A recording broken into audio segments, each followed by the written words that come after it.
에베소서 4장 12절 말씀. 자, 우리 같이 한번 한 목소리로 같이 읽겠습니다. 시작. 하나님의 말씀은 살아있고 활력이 있어 좌우의 날선 어떤 검보다도 예리하여 혼과 영과 및 관절과 골수를 찔러 쪼개기까지 하며 또 마음의 생각과 뜻을 판단하나니. 아멘. 아멘.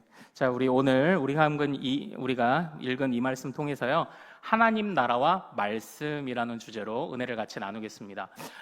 지금 우리가요 시편 119편을 아주 길게 여름 동안 살펴봤잖아요. 그리고 지금은 다시 지난주부터 우리 자녀들이 배우는 말씀 하나바이블, 즉 웨스트민스터 소요리 문답의 흐름으로 다시 돌아왔습니다. 그래서 지난주에 하나님 나라와 교회라는 것에 관해서 제가 말씀드렸죠. 교회는 어떤 곳입니까?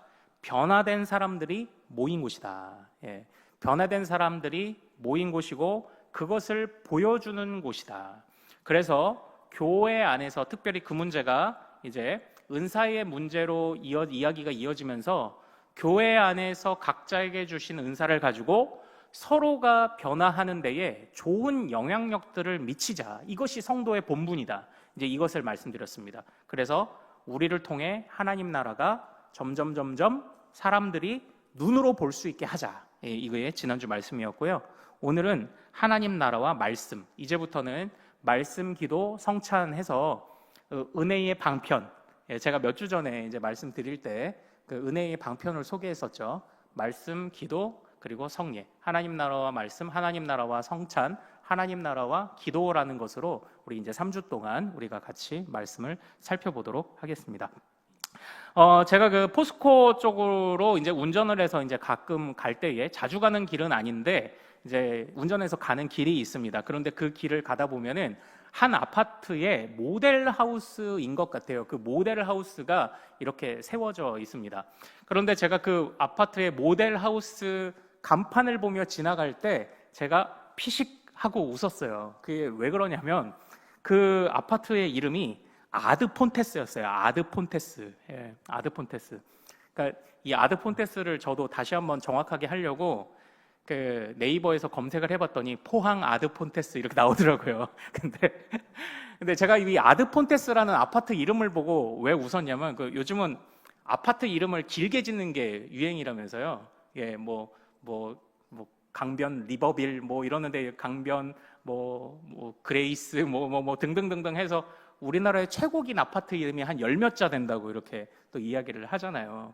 근데 자, 우스갯소리로 그 아파트 이름 왜 그렇게 길게 짓는지 아십니까? 시어머니 못 찾아오게 하려고.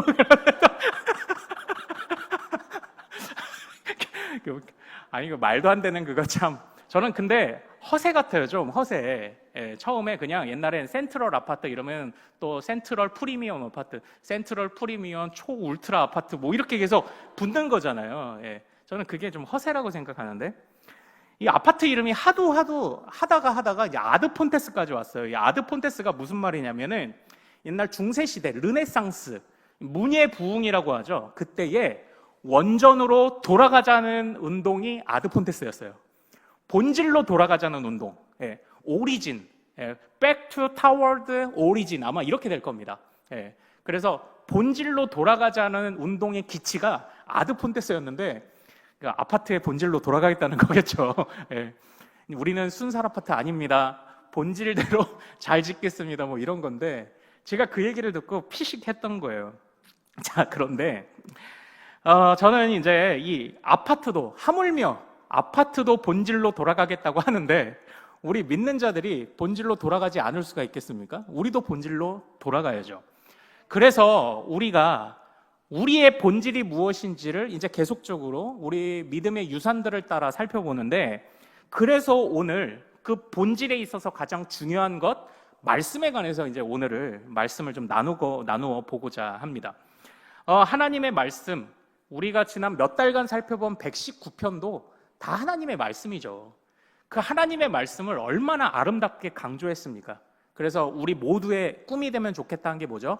죽기 전에 하나님의 말씀의 아름다움과 다채로움을 176절의 시로 짓고 우리가 다 한번 죽어보자. 이게 우리의 참 소원이면 좋겠다. 제가 이런 말씀 드리지 않았습니까? 하나님의 말씀을 말씀이라고만 했나요? 율례, 규례, 법. 그리고 하나님의 말씀은 뭐다? 말씀이 곧 구원이다. 이런 표현들이 시편 119편 안에 있었을 만큼 이 말씀은 강조하고 또 강조하고 또 강조해도 지나치지 않을 겁니다. 그런데 그래서 아무리 강조해도 지나침이 없고 또 그만큼 많이 강조해서 많이 들어왔겠지만 그래도 우리가 아파트도 하는 그 아드폰테스 본질로 돌아가는 것을 우리가 하기 위해 특별히 히브리서 말씀을 중심으로 오늘 이 말씀을 좀 강조하고자 합니다. 오늘 히브리서 말씀 우리 본문을 다시 한번 같이 읽어보겠습니다. 자, 4장 12절입니다. 자, 같이 읽습니다. 시작. 하나님의 말씀은 살아있고 활력이 있어 좌우의 날선 어떤 검보다도 예리하여 혼과 영과 및 관절과 골수를 찔러 쪼개기까지 하며 또 마음의 생각과 뜻을 판단하나니 아멘. 아멘. 우리가 너무 잘 아시는 말씀이죠. 그런데 이 말씀을 어떻게 이해하고 계십니까? 말씀은 거울의 효과가 있습니다. 그래서 우리 믿음의 선배들이 그렇게 칼빈 선생님도 그렇게 이야기를 했어요. 말씀은 거울이다. 예. 또 말씀을 어떻게 묘사했을까요? 말씀은 안경이다. 이렇게까지 얘기를 했어요. 그러니까 우리의 시력을 교정하는 거다. 우리를 비춰보게 해주는 거다. 이런 표현들을 사용했을 만큼 오늘 말씀은 이 한 절만을 놓고 보고도 하나님의 말씀이 우리의 거울되고 거울되면은 우리에게 어떤 유익이 있나요? 더러운 것을 깨달아요. 그래서 지울 수 있는 우리가 깨달음을 얻는 거죠. 그런 차원에서 오늘 이 말씀의 강조점을 보는 것도 분명히 중요할 것이라고 생각을 합니다. 그런데 더 중요한 것은 이 히브리서가 이 4장 12절의 말씀을 하기 위해서 1장부터 어떤 이야기를 해오고 있는지를 통해 이 4장 12절을 왜 언급했는지를 깨닫는 게 더 중요할 것이라는 그런 생각을 합니다. 자, 그러니까 히브리서는요 주제가 있어요. 바로 대제사장 되신 주님이에요. 이게 우리의 대제사장 되신 주님을 노래하고 있습니다. 그런데 주님이 대제사장이셔서 우리를 구원으로 이끄셨습니다 하면 되는데 왜 갑자기 말씀을 이렇게 세세하게 우리의 관절골수를 쪼개는 것으로 말씀을 강조하고 있는 걸까요? 그 연결고리를 찾아보는 게 이제 오늘 중요한 가르침이 될 것 같아요. 힌트는 바로 1절과 4장 1절과 11절에 있습니다. 우리 4장 1절을 먼저 한번 같이 읽어보겠습니다. 자, 시작. 그러므로 우리는 두려워할지니 그의 안식에 들어갈 약속이 남아 있을지라도 너희 중에는 혹 이르지 못할 자가 있을까 함이라. 아멘. 자, 11절 같이 읽습니다. 시작. 그러므로 우리가 저 안식에 들어가기를 힘쓸지니 이는 누구든지 저 순종하지 아니하는 본에 빠지지 않게 하려 함이라. 아멘. 이렇게 돼 있어요. 이 12절 말씀에 왜 갑자기 하나님의 말씀을 이렇게 강조하느냐를 우리가 깨닫는 중요한 핵심은요 1절과 11절에 공통적으로 들어간 단어가 뭐가 있나요? 두 가지 있습니다. 하나는 안식, 네, 정답. 또 하나요. 또 하나요. 이게 누가 말씀하셨네요. 그러므로예요. 그러므로. 예, 그러므로. 예. 이 그러므로라는 건 뭡니까? 이 그러므로. 그 앞에 있는 내용에 따라 결론을 이렇게 도출합니다라는 뜻이죠. 그러므로 이거죠. 앞에 이러이러한 이유가 있으니 그러므로 이거예요. 예.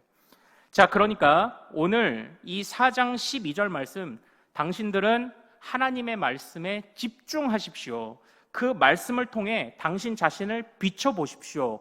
왜냐고요? 그러면 이제 그 앞전에 있는 말씀을 보라는 겁니다. 이게 이 그러므로라고 연결되어 있어요. 자, 히브리서는요 1장부터 3장에 이르기까지 물론 대제사장 대신 주님을 언급하고 있는데 특별히 우리 3장으로 한번 넘어가 보도록 하겠습니다. 3장 7절입니다. 3장 7절을 같이 한번 읽어보도록 하겠습니다. 자, 3장 7절, 3장 8절까지 같이 읽습니다. 시작. 그러므로 성령이 이르신 바와 같이 오늘 너희가 그의 음성을 듣거든 광야에서 시험하던 날에 거역하던 것 같이 너희 마음을 완고하게 하지 말라. 아멘, 아멘 이렇게 되어 있어요. 예. 사실상 히브리서 3장에서 강조하는 바가 무엇이냐면요, 많은 사람이 출애굽되어서 나왔다라는 것을 강조하고 있습니다. 그러나 그들 중에 모두가 가나안 땅에 들어간 것은 아니다라는 것을 아울러 이야기를 하고 있는 거예요. 출애굽이라는 사건을 경험한 것은 분명히 하나님의 은혜입니다. 구원을 경험한 거예요. 그들은 홍해도 건넜습니다. 10가지 재앙도 맛봤습니다. 그러나 그들은 가나안 땅에 들어가지 못하고 일부만 그 가나안 땅에 들어가는 은혜를 얻었다라는 것입니다.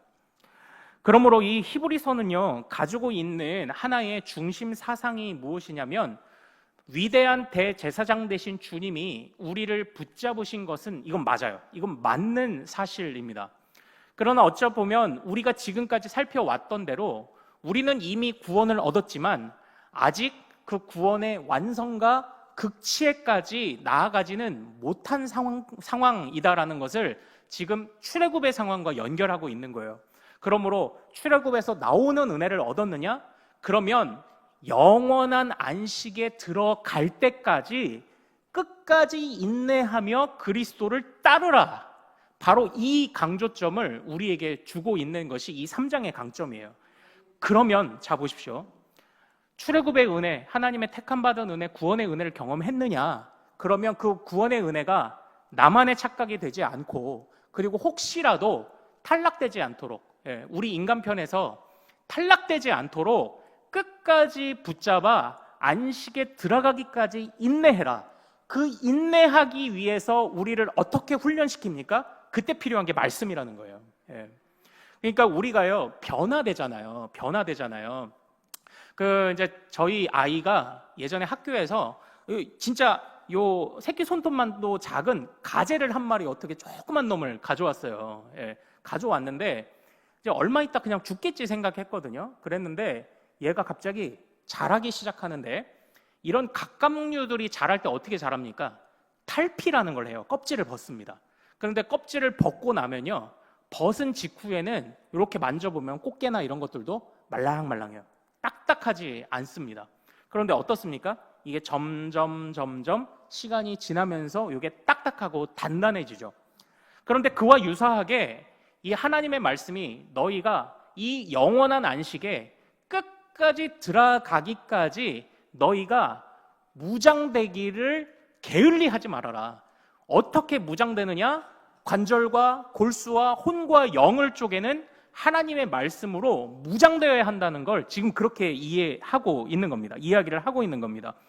그러므로 하나님의 말씀을 한 번 들은 것, 그거는 우리가 살짝 탈피한 것에 지나지 않아요. 아직은 우리가 입은 전신갑주가 물러. 그러나 이 말씀을 통해서, 그러니까 이겁니다. 우리가 이제 이 어려운 시기들을 다 겪으신 분도 있지만, 우리가 MRI를 찍고 방사선 치료를 한다고 할 때 한 번에 끝나는 법은 없어요. 나을 때까지 합니다. 나을 때까지. 몸의 다른 곳이 조금 상할지라도 나을 때까지 MRI 찍고 나을 때까지 방사선 치료합니다. 아직 우리가 한 번에 탈피를 한 건, 말씀으로 깨닫고 한 번 눈물 흘린 것은 분명히 하나님의 은혜이지만, 그러나 아직은 우리가 전신갑주가 물러요. 그러므로 끊임없이 우리가 이 당금질을 해야 되는 겁니다. 당금질을 하고 우리 안에 있는 이 나쁜 세포들이 죽기까지 방사선을 또 째고 치료하고 또 하는 것처럼, 하나님의 말씀이 우리 안에 MRI가 되고 CT가 되고 방사선이 돼서 우리를 그렇게 무장시켜 주셔야 영원한 안식에 끝까지 갈 수 있다고 이야기를 하는 겁니다. 그래서 그걸 위해 지금 하나님의 말씀을 강조하고 있는 거예요. 하나님의 말씀은 중요하죠. 그런데 특별히 히브리서는 뭐라고 강조합니까? 영원한 안식에 들어가기까지 하나님의 말씀이 너를 무장시켜 너를 인도할 것이라고 지금 보고 있는 겁니다. 그러므로 오늘날 이 히브리서는요, 우리에게 중요한 교훈을 하나 던져줘요. 현재를 감사하되 만족하거나 안일해지지 말 것을 우리에게 강조하고 있습니다. 자, 같이 한번 따라해 볼까요? 현재에 감사하되 현재에 안일하거나 현재에 만족하지 말자. 이걸 강조하는 겁니다. 그래서 말씀으로 담금질을 계속 하라는 겁니다.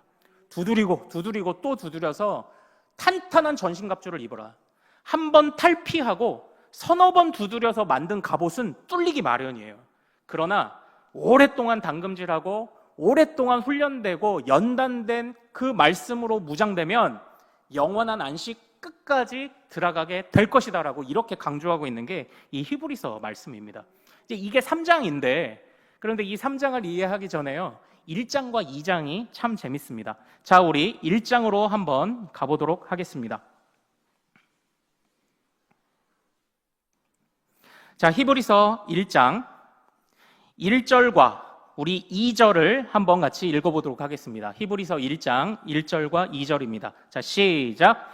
옛적의 선지자들을 통하여 여러 부분과 여러 모양으로 우리 조상들에게 말씀하신 하나님이 이 모든 날 마지막에는 아들을 통하여 우리에게 말씀하셨으니 이 아들을 만유의 상속자로 세우시고 또 그로 말미암아 모든 세계를 지으셨느니라. 아멘, 아멘 이렇게 되어 있어요. 자, 여기에서요, 저는 지금 어떤 이야기를 하고 있냐면 예전에는 하나님이 누구를 통해 말씀하셨다고 합니까? 선지자들을 통해 말씀을 하셨다고 이야기를 합니다. 선지자들 뭐예요? 하나님의 일꾼들이죠. 그러나 마지막 때는 누구를 통해 말씀하신다고 합니까? 바로 그 아들을 통해 말씀을 하신대요. 아들을 통해서.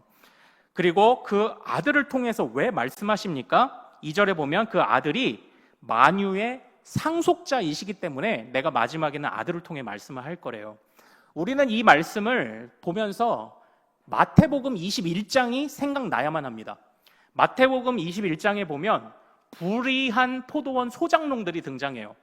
소장농들이, 그러니까 말하자면 주인이 아닙니다. 밭을 빌려서 경작하는 자들입니다. 밭을 빌려서 경작하는데 일정한 소출을 얻으면 어때야 합니까? 주인에게 감사를 표시해야 되잖아요. 그래서 그 소출과 이자를 받으려고 종들을 보내요. 그러는데 그 악한 소장농들이 그 종들을 어떻게 합니까? 때려요. 때리고 죽여요. 또 보내도 때리고 죽여요. 또 보내도 때리고 죽여요. 그리고 맨 마지막에 주인이 누굴 보내죠? 아들을 보내요. 아들을 보내고, 그런데 그 소장농들이 어떻게 합니까? 아들도 때리고 죽여요.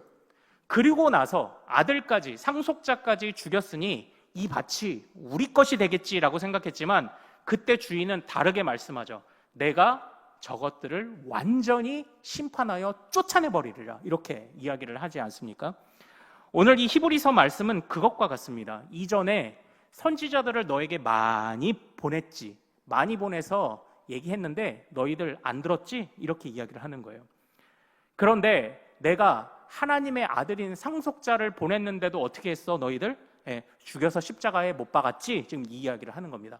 그러나 그 상속자를 주님이 부활시키셔서 우리의 죄를 씻는 영원한 대제사장 되시게 했을 뿐 아니라 인생 마지막 모든 종말의 때에 그 아들을 다시 보내셔서 주인 행세를 하는 소장농들을, 악한 소장농들을 몰아내시겠다고 지금 그 이야기를 하고 계신 겁니다.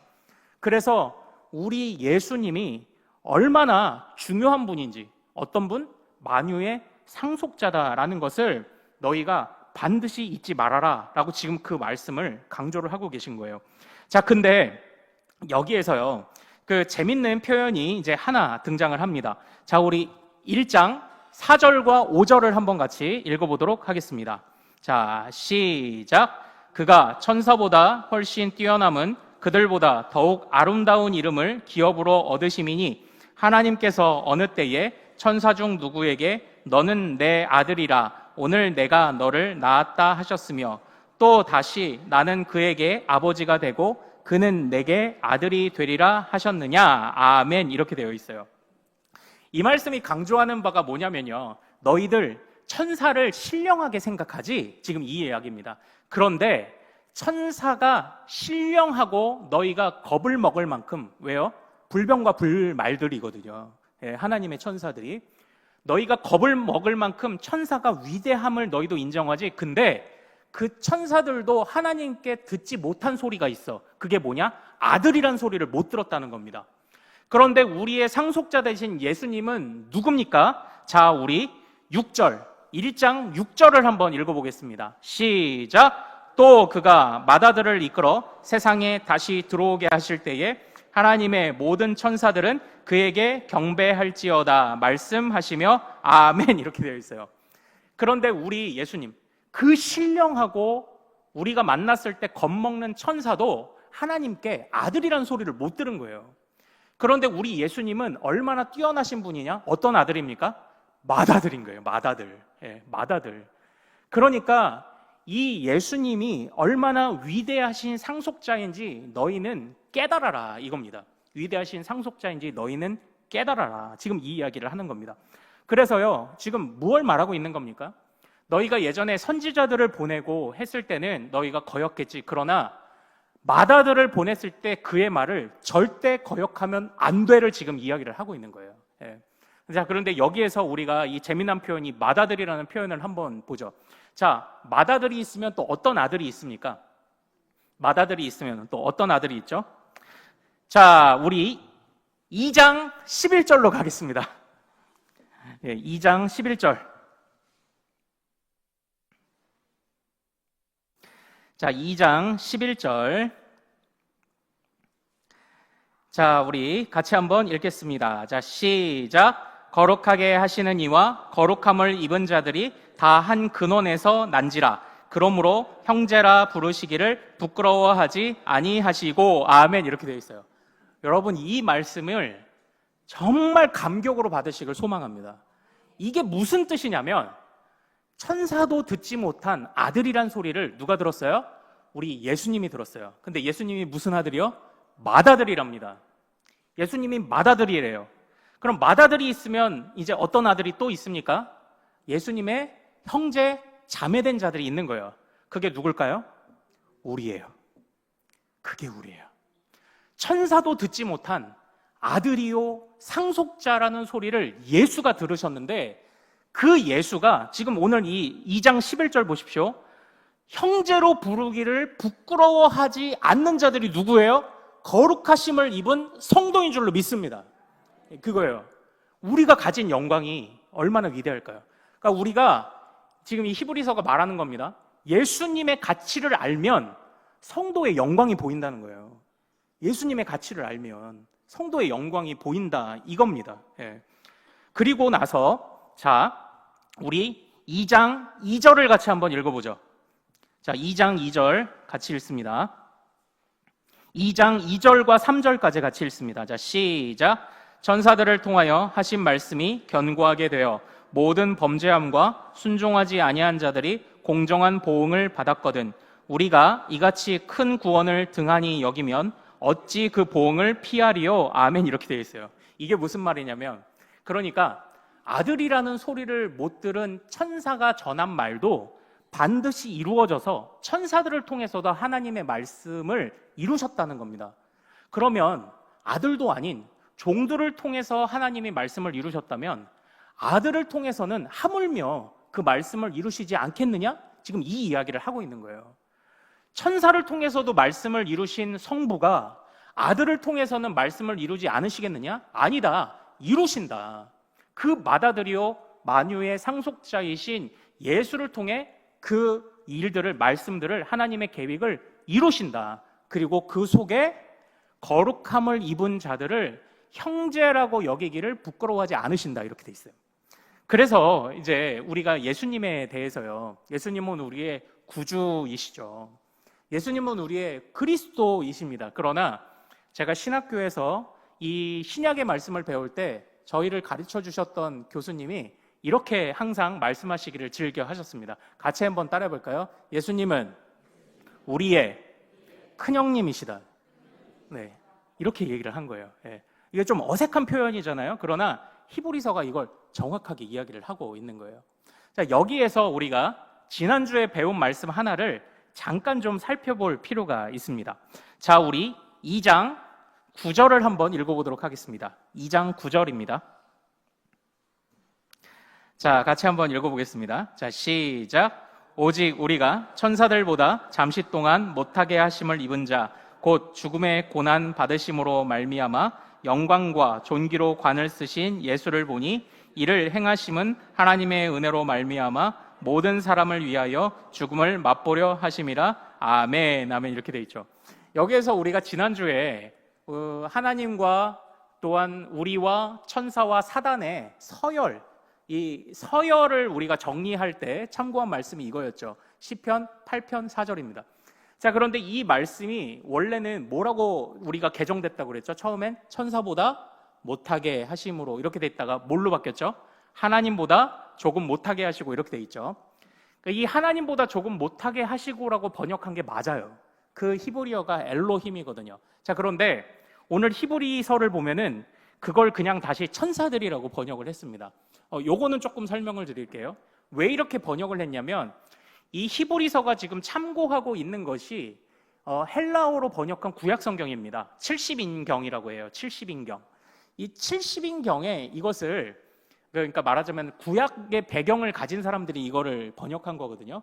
그래서 이게 하나님보다 못하게라고 번역하는 것을 불경하다고 본 거예요. 그래서 그거를 70인경에서 천사보다 못하게라고 번역을 했고, 이 히브리서 저자는 그걸 그대로 받아다가 쓴 것뿐입니다.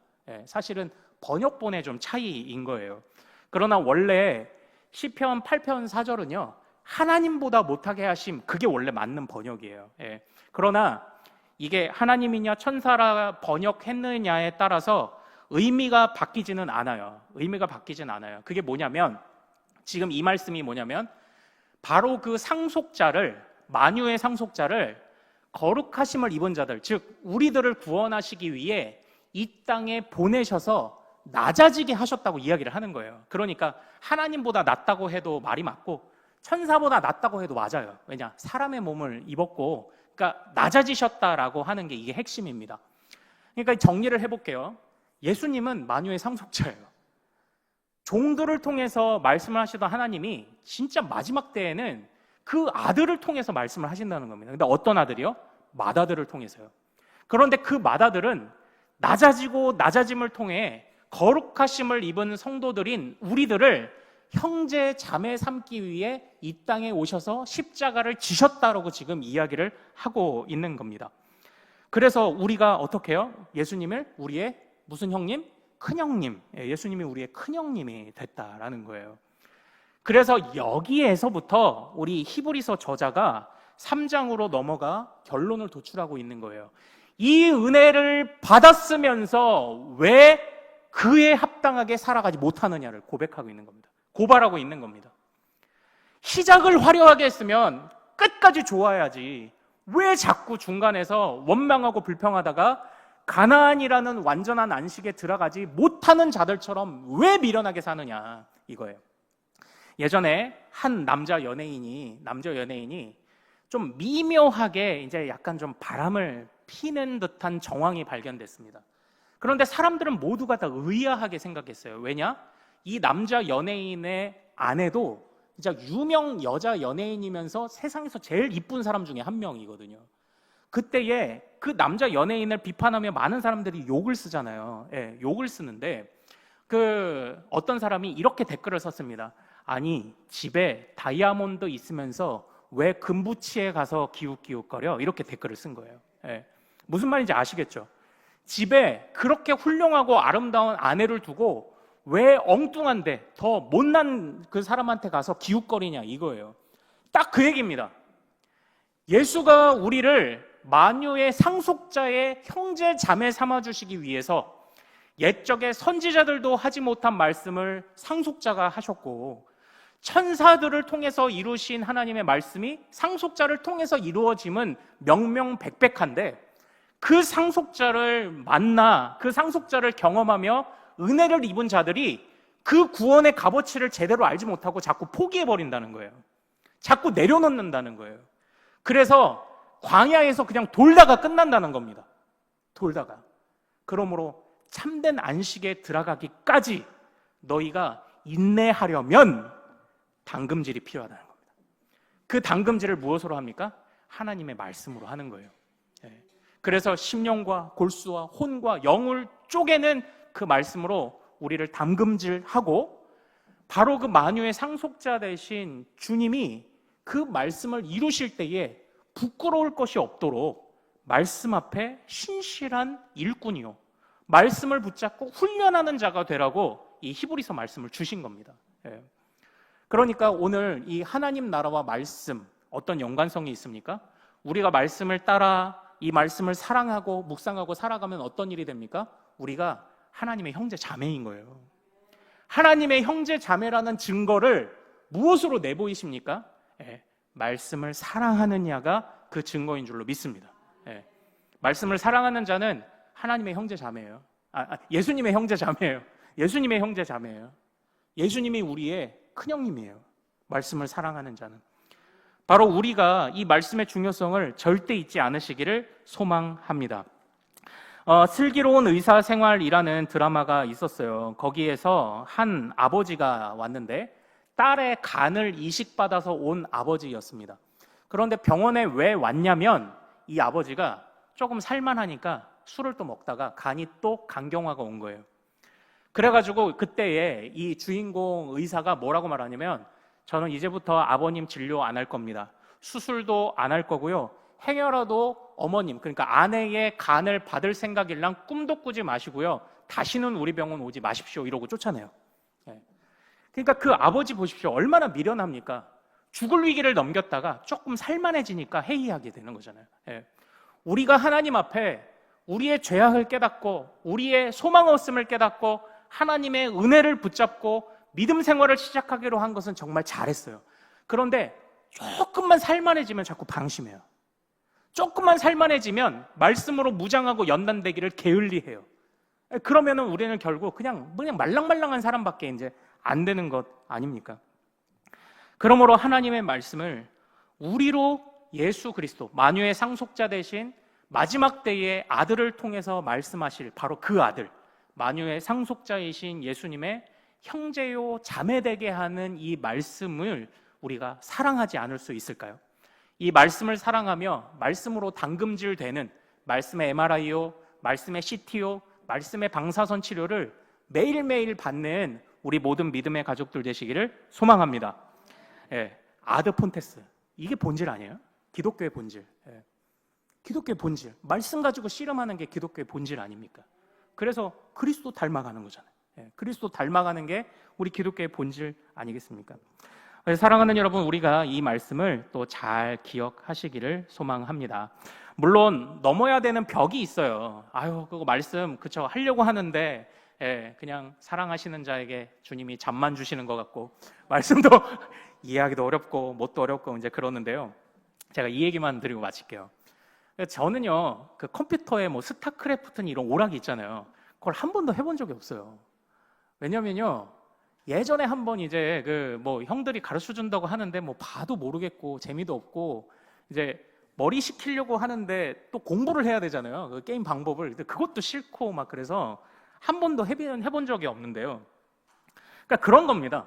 그 하는 방법을 모르니까 뭐 재미가 없고요. 그냥 관심도 없고 그래요. 그리고 또 잘 못하니까 또 이제 재미가 없고 또 이제 그렇습니다. 그런 거예요. 잘하는 친구들은 게임을 재밌다고 생각할 거예요. 그리고 룰을 알면 조금 더 이제 그 게임을 재밌다고 또 생각도 할 겁니다. 그러니까 어떤 목사님이 그런 예를 들으시더라고요. 미국에서 유학을 할 때 누가 이렇게 티켓을 줘서 미식 축구를 보러 갔는데, 이게 축구는 그냥 골 넣으면 되잖아요. 근데 미식 축구는 그냥 뒤엉켜서 뭐 못 가게 하고 막 맞고 쓰러뜨리고 그러지 뭐가 재밌는지를 모르겠다는 거예요. 그래서 뭐만 하다 왔다? 먹다만 왔다. 이렇게 얘기를 하시는 겁니다.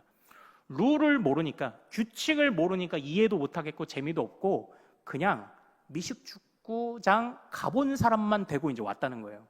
자, 그런데 우리가 하나님의 말씀을 대할 때도요, 넘어야 되는 벽은 분명히 있어요. 어느 정도 그러나 그 기본적인 룰만 알면 거기에 재미가 붙어요. 조금 할 줄 알면 재밌어요. 조금 할 줄 알면. 그러니까 저도 뭐 고3 때까지 수차례 얘기 드린 것처럼 공부를 좋아하던 학생이 아닌데 신학교에 딱 가고 나서 약간 맛을 딱 보니까 공부가 약간 재밌어지는 거죠. 그것처럼 성경을 묵상할 때 넘어야 되는 벽이 조금 있어요. 조금 있지만 어떻게? 금방 익숙해질 거예요. 금방 익숙해질 것이고 조금 알면 또 이걸 해보고 싶어져요. 묵상하게도 되고요. 그러니까 우리가 요 기본을 잘 따라가는 요 과정을 우리가 조금만 한번 이겨내 보자고요. 그러면 하나님의 말씀이 우리를 전인격을 치료하는 역사를 경험하게 될 줄로 믿습니다. 예, 바로 이 히브리서가 우리에게 주고 있는 이 가치. 그렇게 좋은 예수님의 은혜를 받았는데 왜 그러고 살아? 지금 그 얘기하는 거잖아요. 끝까지 만유의 상속자와 함께 형제요 자매로 살아가라고 우리를 권면하는 이 말씀을 우리가 주의 깊게 듣기를 소망합니다. 자, 우리 오늘 찬양하고 기도하죠. 주님 말씀하시면 같이 찬양합니다. 자, 주님 뜻대로 나갈 것을 다짐하며 찬양합시다. 주님 말씀하시면, 주님 말씀하시면 내가 나가리다. 주님 뜻이 아니면 내가 멈춰서리다. 나의 가고 서는 것 주님 뜻에 있으니, 오 주님 나를 이끄소서. 뜻하신 그곳에 나 있기 원합니다. 이끄시는 대로 순종하며 살리니, 연약한 내 영혼 통하여 일하소서. 주님 나라와 그 뜻을 위한 뜻하신 그곳에 나 있기 원합니다. 뜻하신 그곳에 나 있기 원합니다. 이끄시는 대로 순종하며 살리니, 연약한 내 영혼 통하여 일하소서. 주님 나라와 그 뜻을 위해 다시 한번 뜻하신 그곳에 나 있기 원합니다. 뜻하신 그곳에 나 있기 원합니다. 이끄시는 대로 순종하며 살리니, 연약한 내 영혼 통하여 일하소서.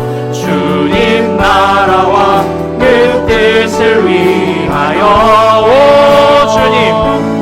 오 주님 나를 이끄소서. 오 주님 나를 이끄소서. 오 주님 나를 이끄소서. 할렐루야. 우리 이 시간 같이 오늘 말씀을 붙잡고 우리가 고백한 찬양의 가사를 붙잡고 기도하길 원합니다. 우리 예수님이 얼마나 높고 영화로우시며 좋은 분이십니까? 만유의 상속자이십니다. 그 전에 미련한 자들은 이전에 선지자들의 말을 거역했을지 모르고, 하지만 그 상속자이신 맏아들이신 아들의 말은 이제 거역할 수 없는 때가 분명히 옵니다.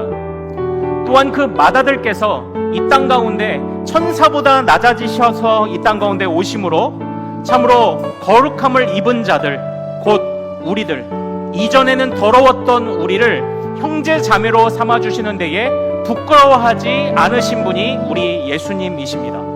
그 예수님을 마지막 때까지 끝까지 붙잡는 그 핵심이 어디에 있습니까? 바로 하나님의 말씀입니다. 그 아들을 통하여 하나님이 주의 말씀을 이루실 때에 우리도 그 말씀에 부끄러운 자가 되지 않도록, 하나님 내가 끝까지 말씀으로 나를 MRI처럼 말씀으로 나를 하나님께서 분석하시고, 하나님이 CT와 같이 방사선 치료를 하시듯 말씀으로 나를 고쳐 주옵소서. 관절과 골수와 아버지 내 혼과 영과 내 마음 모든 것이 다 주님의 말씀 앞에 엎드러져서 정말 우리가 주님을 큰형님으로 모시는 그 놀라운 은혜와 그 증거를 우리가 가볍게 여기는 자가 되지 않도록 도와주옵소서. 우리 주여 이름 크게 한번 부르고 이 좋은 은혜를 허락하신 주님을 찬양하며 같이 기도합시다. 주여!